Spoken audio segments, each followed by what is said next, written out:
জি, আসসালামু আলাইকুম। সবাই আশা করি ভালো আছেন। দীর্ঘ অনেক যুদ্ধের পরে আবার আমরা নতুন একটি যাত্রা শুরু করতে যাচ্ছি।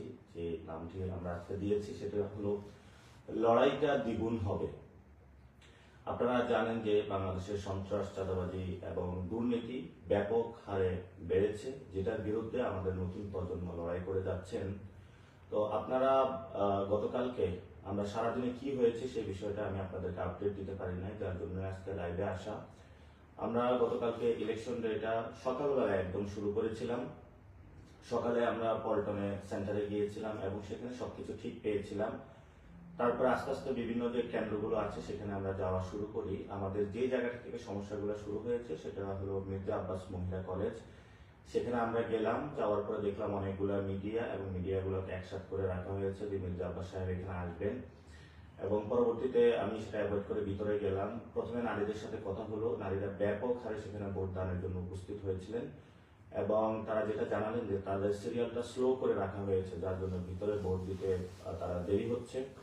পরবর্তীতে আমরা সেখানে আমাদের যারা এজেন্ট জিজ্ঞেস করলাম আপনার কি অবস্থা, কেমন আছেন, কোনো সমস্যা আছে কিনা। উনি জানালেন যে ওনাকে 1 ঘন্টা লেট করে ঢুকতে দেওয়া হয়েছিল এবং সেই 1 ঘন্টাটা ছিল যে মির্জা আব্বাসের গুন্ডা বাহিনী তাকে 1 ঘন্টা লেট করে ঢুকতে দিয়েছিল। এটা কোনো প্রশাসনিক ব্যক্তি বা যারা ছিল তারা কিন্তু বাধাগ্রস্ত সৃষ্টি করেনি। এর পরবর্তীতে আপনারা একটা ইত্তেফাকের যে নিউজ লাইভে আপনারা দেখেছিলেন যে আমাকে অবরুদ্ধ করে রাখা হয়েছিল। প্রথমে আমি রেলওয়ে কলোনি যে স্কুলটা আছে স্কুলে ঢুকলাম। ঢোকার পরে যে আমার সাথে 2 জন তারা অ্যালাউ করেছিল প্রশাসনের জায়গা থেকে যে আপনি 2 জনকে নিয়ে ঢুকতে পারবেন কেন্দ্র পরিদর্শনে। আমি যখন ভিতরে গেলাম প্রথমেই এক ব্যক্তিকে দেখলাম, তার হাতে হলো সিল দেওয়া অর্থাৎ সাইনটা লাগানো। তাকে জিজ্ঞেস করলাম আপনি ভোট দিয়েছেন কিনা। উনি বললেন হ্যাঁ ভোট দিয়েছি। তো আমি বললাম আপনার এখানে কাজ কি। উনি বললেন যে আমি এখানে পরিদর্শন করতেছি। তো আমি একটু পরে গিয়ে আরো কয়েকজনকে পেলাম যারা ভোট দিয়ে দিয়েছে কিন্তু হলো কেন্দ্র পাহারা দিচ্ছে, ভিতরে ধানের পক্ষে কাজ করতেছে। তো তাদেরকে বললাম, প্রিজাইডিং অফিসারকে আমি ডাকলাম। প্রিজাইডিং অফিসার আসার পরে তাকে বললাম তাদেরকে বের করে দিন। প্রিজাইডিং অফিসার চুপ করে থাকলো। এর মধ্যে ধানের শীষের যে একজন এজেন্ট আছে সেও আমার কাছে চলে আসলো। আসার পরে বলল যে আপনি এখানে ঢুকছেন কেন। আমি বললাম আমি যেহেতু প্রার্থী আমার তো পরিদর্শনের সুযোগ আছে। এবং উনি দেখলাম প্রিজাইডিং অফিসারের সাথে সব জায়গা হলো বিভিন্ন জায়গায় ঘোরাফেরা করতেছে। তো আমি প্রিজাইডিং অফিসারকে বললাম এজেন্ট তো ভিতরে থাকবে, আপনি নাকি বাইরে নিয়ে কেন ঘোরাফেরা করেন। উনি কোনো উত্তর দিতে পারলো না। তো পরবর্তীতে সেখানে আমরা পরিদর্শন করে শেষ করে যখন বের হলাম, বের হওয়ার পর আমাদের স্লেজিং বিভিন্ন কটু কথা শুরু করলো এবং একটা লোক বাহির থেকে প্রথমে বলতেছিল এতদিন সহ্য করেছি পাটোয়ারি, আর সহ্য করবো না, আজকে তোমাকে খেয়ে ফেলবো, যেটা আপনারা মিডিয়ার মাধ্যমে দেখেছেন।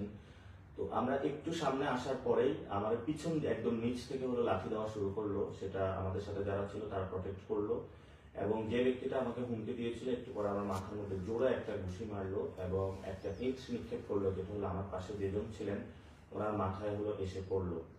এবং পরবর্তীতে আর্মি আসে, আর্মি এসে আমাদেরকে উদ্ধার করে নিয়ে আসে এবং আমরা দেখেছিলাম যে পুরো শাহজাহানপুর বিভিন্ন জায়গা থেকে ছাত্রদল, যুবদলের যারা সন্ত্রাসী ছিল সবাইকে একসাথ করে নিয়ে আসা হয়েছিল। সেখান থেকে আমরা এসে আরো অনেকগুলো কেন্দ্র পরিদর্শন করলাম, অনেক জায়গায় আমরা ভালো পেয়েছি।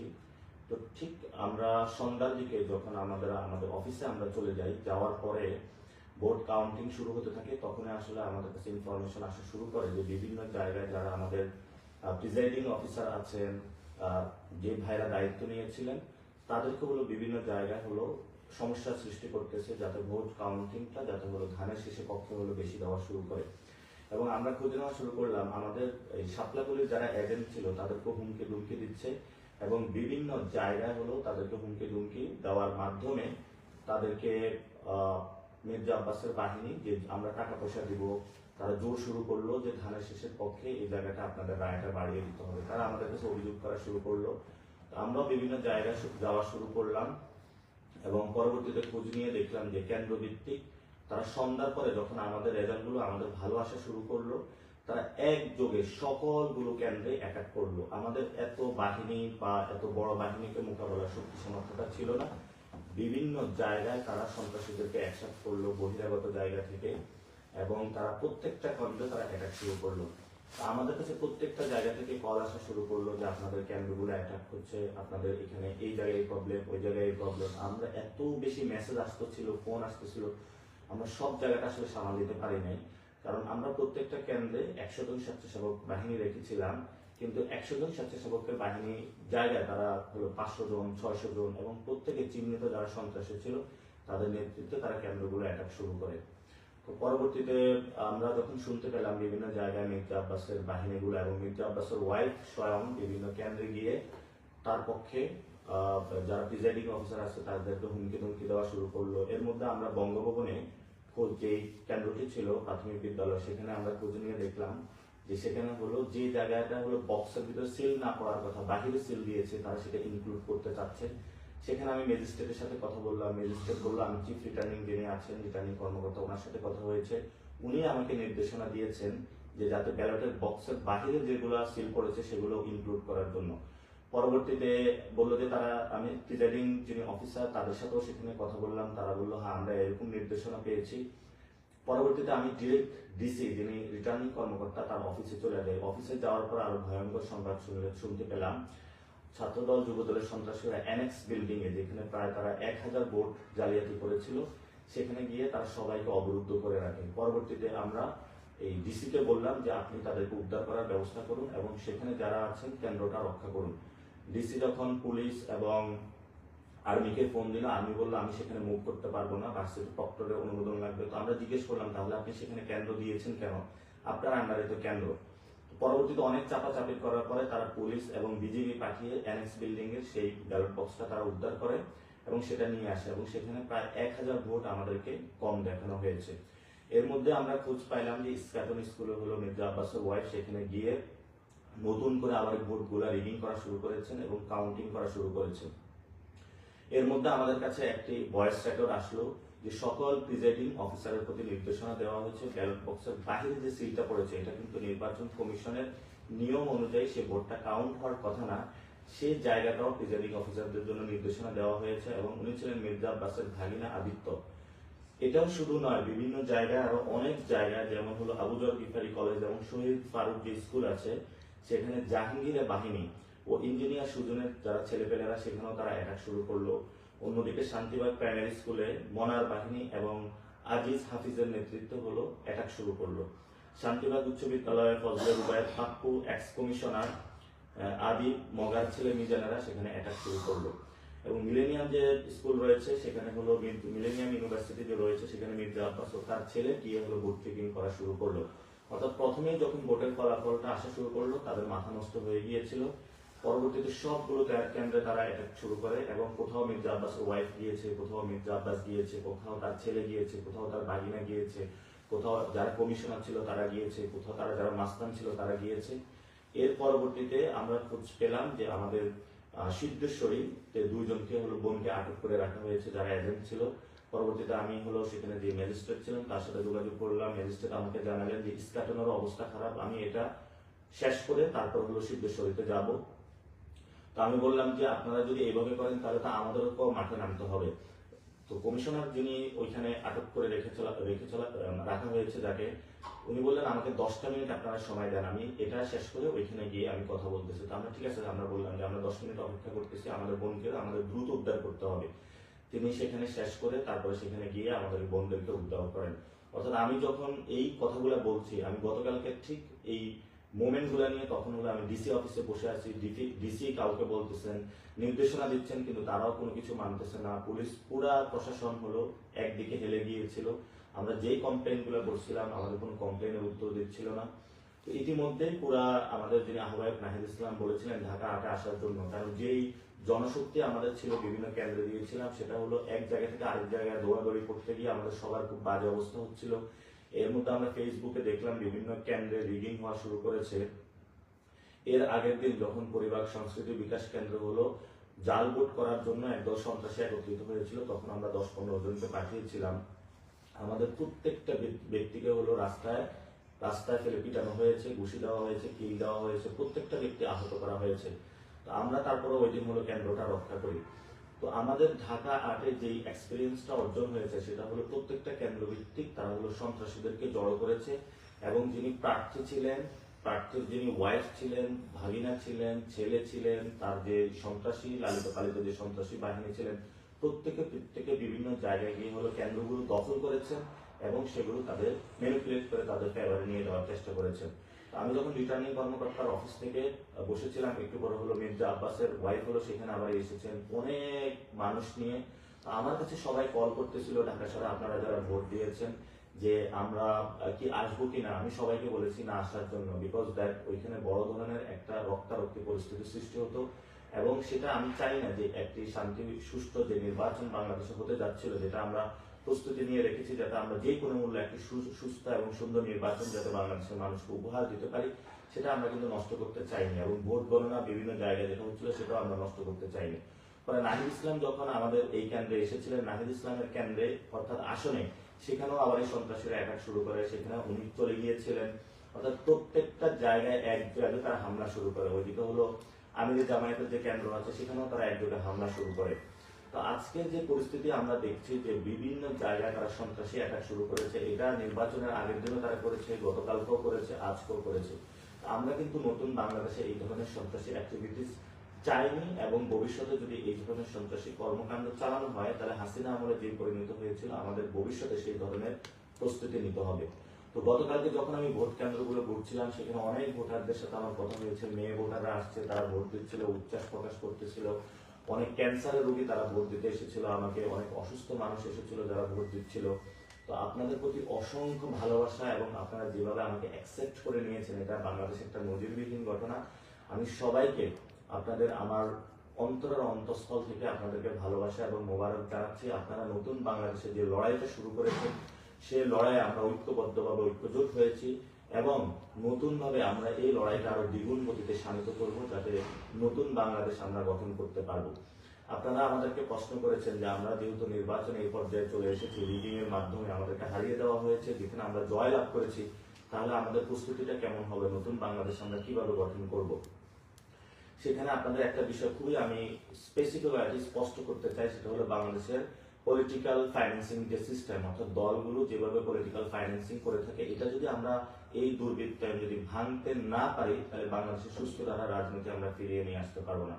অর্থাৎ আপনি গুলিস্তানে চাঁদাবাজি করেন, সেই টাকা আস্তে আস্তে গুলশান পর্যন্ত, অফিস পর্যন্ত চলে যায়, এবং সেই টাকা দিয়ে পুরো বাংলাদেশে বিভিন্ন জায়গায় চাঁদাবাজি, সন্ত্রাসী, মাস্তানির এই টাকাগুলো দিয়ে রাজনৈতিক দলগুলো পরিচালিত হয়ে থাকে। এই পরিচালনা যদি হয়ে থাকে, তাহলে ভবিষ্যৎ বাংলাদেশে সেই গুন্ডা মাস্তানদের রাজনীতিটা এস্টাবলিশড হবে। আজকেও আমার বাসার সামনে বিএনপি যারা ছিল তারা ঘোরাফেরা করেছে, অর্থাৎ টাকা দিয়ে তাদেরকে লালন পালন করা হয়। এবং গতকালকে আমাদের রমনাতে 2 জনকে আহত করা হয়েছে, আজকেও 2 জনকে আহত করা হয়েছে। যারা এখানে আমাদের ক্যাম্পেইনে যুক্ত হয়েছিলেন তাদেরকে দোকান থেকে তুলে নেওয়া হচ্ছে, এবং গিয়ে বলা হচ্ছে যে আমাদের 10 লাখ টাকা দাও, তাহলে আমাদের ছেলেদেরকে নিবৃত্ত করা হবে, তোমার দোকানে ভাঙচুর করা হবে না, আদারওয়াইজ তোমার দোকান ভাঙচুর করে আমরা শেষ করে দিব। আমরা এই পরিস্থিতির মধ্য দিয়ে যাচ্ছি। আজকে আমাদের সদস্য সচিব আখতার হোসেনের ওইখানে হামলা হয়েছে, সার্জিসের এখানে হামলা হয়েছে, বিভিন্ন জায়গায় হামলা হচ্ছে। তো হামলা মামলার মধ্য দিয়ে আমরা চলছি। হাসিনা আমলে আমাদের এই অবস্থার মধ্য দিয়ে গিয়েছিলাম, এখন তারেক রহমানের যে বাংলাদেশ, সেখানেও আমরা এই পরিস্থিতির মধ্য দিয়ে যাচ্ছি। তো নতুন বাংলাদেশে যেটা আমরা বলতে চাচ্ছি, যে আমরা লড়াইটা দ্বিগুণ করবো। নাসিরউদ্দিন যেভাবে আপনাদের দোকানে গিয়ে চা খেয়েছেন, আপনাদের বাসায় গিয়েছেন, আপনাদের সাথে ক্যাম্পেইন করেছেন, আলোচনা করেছেন, নতুন বাংলাদেশে গঠনের স্বপ্নগুলো বলেছেন, ঠিক তেমনি ভাবে আপনারা আমাকে সেভাবে পাবেন। মসজিদগুলোতে নামাজে পাবেন, মা বোনদের সাথে আড্ডায় পাবেন, এবং রাস্তার পাশে যে দোকানে চায়ের টেবিল, সে চায়ের টেবিলে আড্ডায় পাবেন, যেখানে আমরা নতুন বাংলাদেশের স্বপ্নগুলো বুনবো। এবং ঢাকা 8-এ আমি বলেছিলাম যে চাঁদাবাদ, সন্ত্রাস এবং দুর্নীতির বিরুদ্ধে আমাদের লড়াইটা চলবে। ইনশাআল্লাহ আমাদের লড়াইটা চলবে, আমাদের লড়াই কোনোভাবেই বন্ধ করা যাবে না। আপনারা সবাই যে যার জায়গা থেকে মোবাইলগুলো প্রস্তুত রাখবেন। যদি কোনো ভাইকে আহত করা হয় বা কোনো আনইউজুয়াল আপনারা অ্যাক্টিভিটিস গুলো দেখেন, সেই অ্যাক্টিভিটিস গুলোর বিরুদ্ধে আপনারা সেখানে প্রতিবাদ জারি রাখবেন।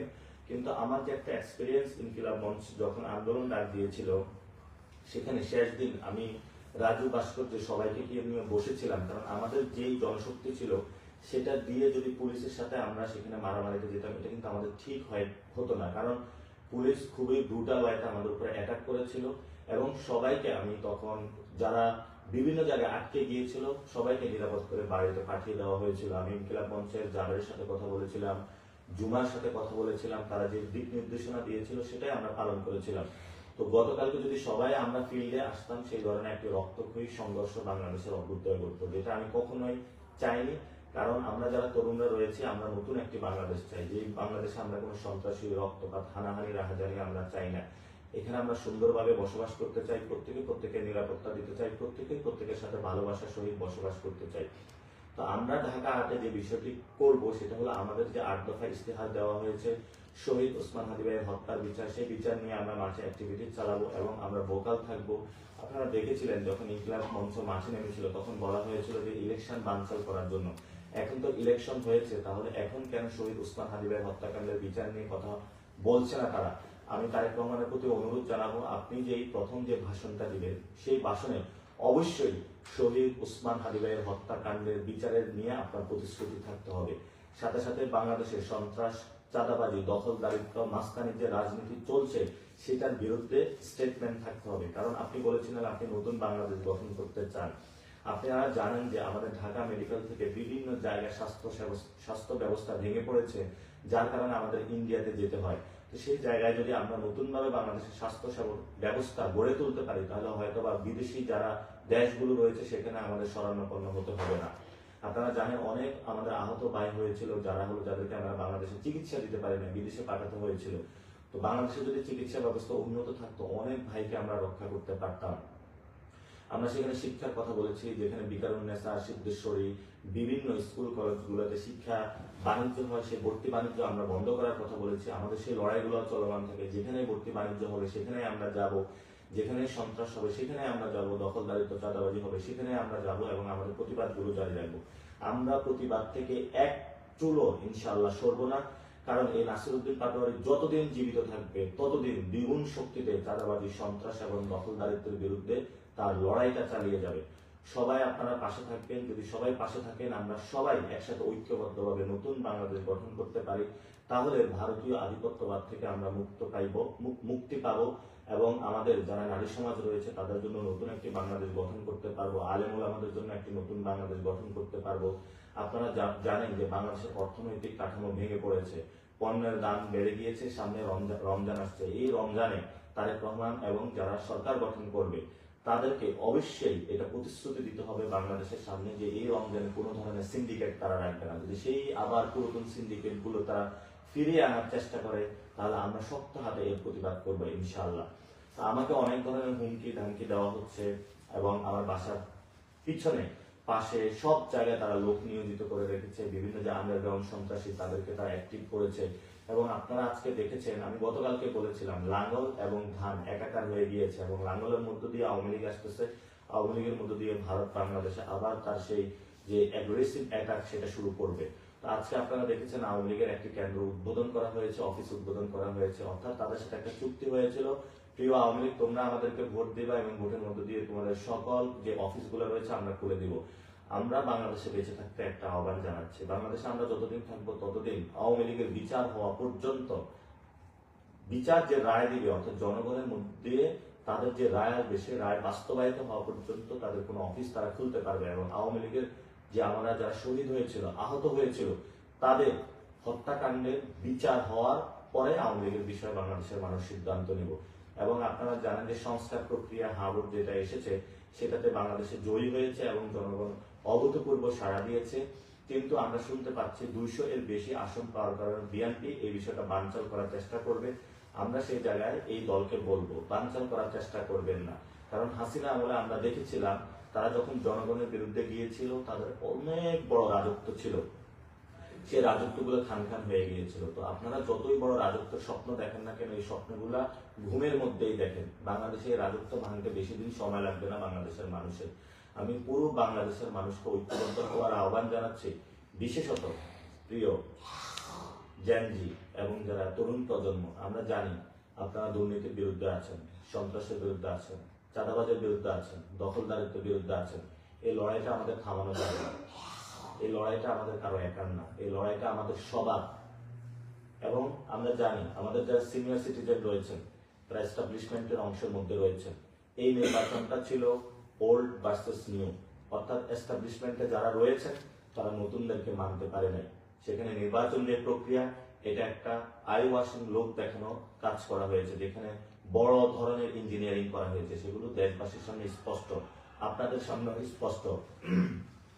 সেই জায়গাটা থেকে আমরা বলবো নতুন বাংলাদেশে এই নির্বাচন প্রক্রিয়া ঠিক করতে হবে, যে নির্বাচন প্রক্রিয়ার মধ্য দিয়ে যারা বিজয়ী তারাই সত্যিকার অর্থে বিজয়ী হবে। পেশি শক্তির রাজনীতি থেকে বেরিয়ে আসবো, আমরা দখলদারিত্বের রাজনীতি থেকে বেরিয়ে আসবো এবং সন্ত্রাসীর যে রাজনীতি সেটা থেকে আমরা বেরিয়ে আসে নতুন একটি বাংলাদেশে ইনশাল্লাহ সবাই যোগ দিব। আপনারা সবাই ঐক্যবদ্ধ থাকবেন। বিশেষত প্রিয় মা এবং বোনেরা, আপনারা অনেক কষ্ট করেছেন, অনেকে মেহেদি উৎসব করেছেন, অনেকে রোজা রেখেছেন, অনেকে নফল নামাজ পড়েছেন। প্রিয় বাবারা, আপনারা অনেকে কান্না করেছেন জায়নামাজে, আপনারা অনেকে রোজা রেখেছেন। আমি এই ঋণ কখনো আপনাদের শোধ করতে পারবো না। আমি শুধু একটা বিষয় দিয়ে শোধ করব, আমি আপনারা যেই লড়াইয়ে আমাকে সহযোগিতা করেছেন সেই লড়াইটা ইনশাল্লাহ আমি চালিয়ে যাব। আপনারা যেভাবে মসজিদের বারান্দা আমাকে পেয়েছেন সেভাবেই পাবেন, রাজপথে যেভাবে স্লোগানে পেয়েছেন সেভাবেই পাবেন, যেভাবে ক্যাম্পেইনে অন্যায়ের বিরুদ্ধে আমাকে পেয়েছেন সেভাবেই পাবেন। যারা সন্ত্রাস, চাঁদাবাজি এবং দখলদারিত্ব করেও ইলেকশন ইঞ্জিনিয়ারিং মধ্যে মাসল পাওয়ারের মাধ্যমে সংসদে যাচ্ছে, আমরা ভবিষ্যৎ বাংলাদেশে তাদেরকেও দেখে নিব। উসমান হাদি ভাই বলে গিয়েছিলেন তাদের গুম হারাম করে দেওয়ার জন্য আমরা সত্যিকার অর্থে তাদের গুম হারাম করে দিব এবং নতুন বাংলাদেশ গঠন করব। আমরা আজকে দেখতে পাচ্ছি প্রশাসনের অনেকেই নতুন করে আগ্রহী হয়েছেন অত্যাচারের স্টিম রোলার চালানোর জন্য। প্রিয় ভাই, আমরা আপনাদেরকে বলবো, আপনাদের দেখেছেন কত নির্যাতনের মধ্য দিয়ে আমরা গিয়েছি। আর নয় নির্যাতন, জল কামান, লাঠির বাড়ি, এবার দ্বিগুণ গতিতে আমরা ফেরত দেব। প্রশাসনের বাইরেকে আমরা বলবো, এই কল্পনা ভুলেও করবেন না যে নতুন বাংলাদেশের তরুণ প্রজন্মের পিঠের মধ্যে আঘাত করে তাদের রক্তাক্ত করে আপনারা পার পেয়ে যাবেন। আমরা পুলিশ সংস্কারের কথা বলেছি, আপনাদের বিচার এখনো হয়নি। বিচার প্রক্রিয়ার মধ্য দিয়ে প্রত্যেকটা হত্যাকাণ্ডের বিচার প্রক্রিয়ার মধ্য দিয়ে যাবে। আওয়ামী লীগের উদ্দেশ্য বলবো, অনেক ষড়যন্ত্র করেছে দিল্লিতে বসে বসে। বাংলাদেশের মানুষ এই ষড়যন্ত্রের জবাব দিয়েছে। আমরা ইলেকশন করতে সফল হয়েছি, বাংলাদেশের মানুষ। সেই জায়গায় আমরা জাতীয় পার্টি এবং আওয়ামী লীগের কফিন কবরস্থ হয়ে গিয়েছে, নতুন করে আর নাড়াচাড়া দেবার কোনো কারণ নাই, গন্ধ ছড়াবে। এই জন্য আওয়ামী লীগ এবং জাতীয় পার্টিকে বলবো বিচারের মুখোমুখি হন। আর আমরা তারেক রহমানকে বলবো, কোনোভাবেই আওয়ামী লীগকে পুনর্বাসন করার চিন্তা করবেন না। এটা বাংলাদেশের মানুষ কোনোভাবেই মেনে নিবে না। অ্যাটলিস্ট আমরা যারা রয়েছি তরুণ প্রজন্ম, আমরা কখনো মেনে নিব না। আমরা এই লড়াইটা আরো দ্বিগুণ গতিতে চালিয়ে যাব, নতুন বাংলাদেশ গঠন করব। যারা এই ক্যাম্পেইনে 40 দিনের ক্যাম্পেইনে আমাদের সাথে ছিলেন, প্রথমে আমাদেরকে বলা হয়েছিল আমাদের নাকি জামানত বাজেয়াপ্ত হবে। একদম কানের পাশ দিয়ে হলো আঘাতটা গিয়েছে। সামনে এইসব দুর্নীতি, চাঁদাবাজ, যারা সন্ত্রাসী রয়েছে সেটা আর কানের পাশ দিয়ে যাবে না, একদম মুখের উপর দিয়ে যাবে। এই জন্য বলবো, যারা গডফাদার আছেন, উচিত শিক্ষা আমরা দেওয়ার চেষ্টা করেছি, কিন্তু আপনারা ইলেকশন ইঞ্জিনিয়ারিং এর আশ্রয় নিয়েছেন।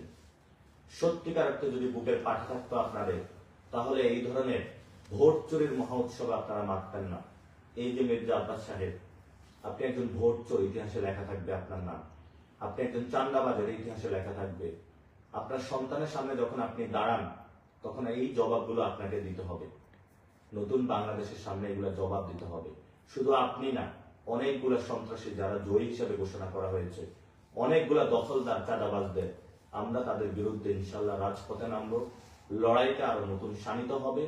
প্রিয় তরুণ প্রজন্ম, ঐক্যবদ্ধ থাকুন, সাহস হারাবেন না। আরো দ্বিগুণ সাহস নিয়ে আমরা নামবো, যে সাহসের মাধ্যমে নতুন বাংলাদেশ গঠন করব। সে যাত্রা, সে আহ্বান জানিয়ে আজকে আমি আপনাদের সাথে কথা শেষ করছি। আমার যদি এই চলার পথে কোনো ভুল ত্রুটি এই কয়েকদিনের ক্যাম্পেইন হয়ে থাকে, আমাকে ক্ষমা করে দিবেন। অনেকের সাথে উঁচু কথা বলেছি, ইনশাআল্লাহ আমি হয়তো আপনাদের যে জায়গায় এফোর্ট দেওয়ার কথা, সর্বোচ্চটা দেওয়ার চেষ্টা করেছি। ভবিষ্যতে আরো দিব এবং আমরা ইনশাআল্লাহ আগামী ইলেকশনে আরো নতুন শক্তিতে আবির্ভূত হব। আমাদের যতটুকু শক্তি এবং সাহস ছিল, এটা আরো দ্বিগুণ করব ইনশাআল্লাহ। ঢাকাতে আমরা জনগণের বানাবো, জনতারই শাসন চলবে। যদি এখানে কোনো ভাই এবং বোনদের উপর আক্রমণ করা হয়, আমরা ইনশাআল্লাহ সবাই মাঠে এসে সমুচিত জবাব দিব তাদেরকে। 1 সেকেন্ডের জন্য ইনশাআল্লাহ আমরা বসে থাকবো না। আমাদের কোনো একজন কর্মী, ঢাকা আটের কোনো একটি ভোটারের উপর যদি কেউ আঁচড় বসাতে চায়, আমরা কিন্তু বসে থাকবো না। আমরা সবাই ঐক্যবদ্ধভাবে নতুন ভাবে আবার মাঠে নামবো। সাহস করবেন না আপনারা, এই দুঃসাহস করবেন না। অনেক যথেষ্ট আমরা সহ্য করেছি। আমরা আপনাদের সাথে একসাথে নতুন একটি বাংলাদেশ গড়তে চাই। আপনারা হতাশ হবেন না। অনেকে কান্নাকাটি করেছেন। আমি আপনাদের সামনে আগেই কমিটমেন্ট করেছিলাম, আমি কখনো দুর্নীতি, সন্ত্রাস, চাঁদাবাজির সাথে কখনো নিজেকে জড়িত করব না। এই লড়াইটা আমরা চালিয়ে যাব। এই লড়াইটা আমার, আপনার সন্তানের জন্য, আপনার মায়ের জন্য, আপনার বোনের জন্য।